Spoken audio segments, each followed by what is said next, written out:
کلکیریا سلف ایک اور بیماری کے لیے جو بہت موذی اور تکلیف دہ ہے، بہت اچھی دوا ہے، بتایا تھا میں نے آپ کو، یاد ہے؟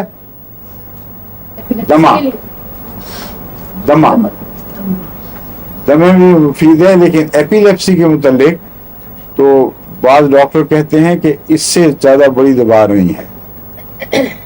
بس کلکیریا کارب کو اسٹڈی کرنا چاہیے، اور کلکیریا سلف بھی لنگس کے لیے بھی رگز پر بھی اثر انداز ہے، ہڈیوں پر بھی اثر انداز ہے. اس میں کیلشیم اور سلفر دونوں کے ایلیمنٹ ملے ہوئے ہیں.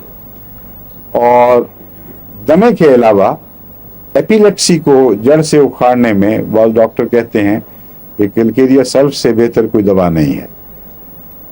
بعض مریضوں کو میں نے شروع کی ہے دینی اور اچھے اثر نظر آ رہے ہیں، لیکن ابھی تک میں ڈیٹا اکٹھا نہیں کر سکا کہ موازنے کے طور پر آپ کے سامنے پیش کر سکوں. مگر یہ بہت ہی اہم دوا ہے. اگر کلکیریا کارب گندے مادوں کے گرد کوئی خول بنا دے، اس وقت سلیشیا دینا یا سلفر اونچی طاقت دینا بہت مہلک ہے. وہ ان مادوں کو توڑے گا یا ان کو انڈوں سمیت گند سمیت ان انڈوں کو باہر نکال کر پھینکنے کی کوشش کرے گا، اور اس کے نتیجے میں بہت زیادہ نقصان ہو سکتا ہے. ایسا مریض بلیڈنگ سے بھی مر سکتا ہے. تو اسی لیے بعض احتیاطوں کا بتایا گیا ہے. کلکیریا کے بعد سلفر کبھی نہیں دینی چاہیے. کلکیریا کے بعد اگر سلفر کی علامتیں ہوں اور تقاضا کر رہا ہے جسم، تو اس صورت میں پہلے لائکوپوڈیم دے دیں. کلکیریا کے تمام اثرات کو وہ نرمی کے ساتھ دور کر دیتا ہے اور سلفر قبول کرنے کے لیے جسم کو تیار کر دیتا ہے. تو کلکیریا سے اس دوا کا ایسا گہرا تعلق ہے کہ بعض ڈاکٹرز کے نزدیک ایک دوسرے کے ساتھ عدل بدل کے بھی دیے جا سکتے ہیں. کبھی بیسیلینم، کبھی کلکیریا، کبھی ٹوبرکلینم، دونوں ایک ہی بات ہے، ٹوبرکلینم یا کلکیریا. اس میں بھی وہ ڈائریا موجود ہے جو صبح کے وقت میں نے بتایا تھا کہ انسان کو بہت مجبور کر کے غسل خانے کی طرف دوڑاتا ہے. یہ سلفر میں بھی ہے اور اس کا سلی امراض سے تعلق ہے.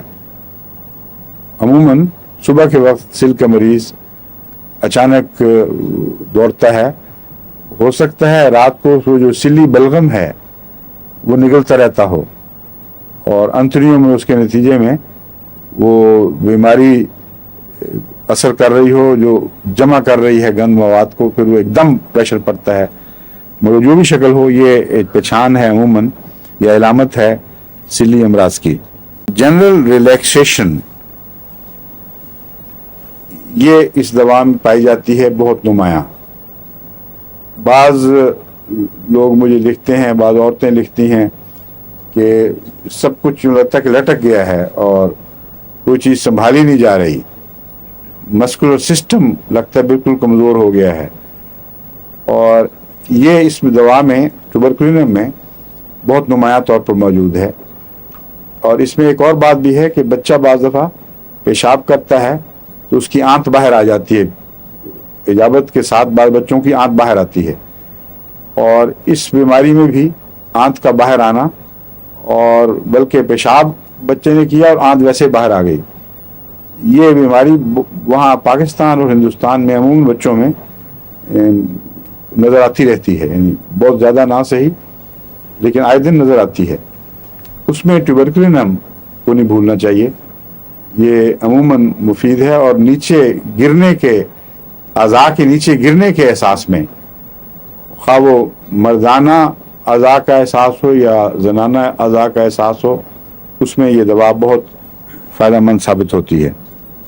یہ جو میں نے آپ کو بتایا تھا نا یورینیٹنگ کے ساتھ، وہ جو پرولیکس ہے ٹوبرکلینم تھا، اس میں غلطی سے میں نے کہہ دیا تھا کہ پیشاب کے ساتھ وہ انتڑیاں آنتیں باہر آتی ہیں، وہ میوریٹک ایسڈ کی علامت ہے. اس کو یاد صحیح کر لیں اس بات کو. اس میں عموماً گراوٹ ہے، ہر چیز نیچے گر رہی ہے، وہ حصہ بھی گر جاتا ہے. لیکن بچہ اگر پیشاب کرے اور آنت باہر آ جائے تو اس کا علاج میوریٹک ایسڈ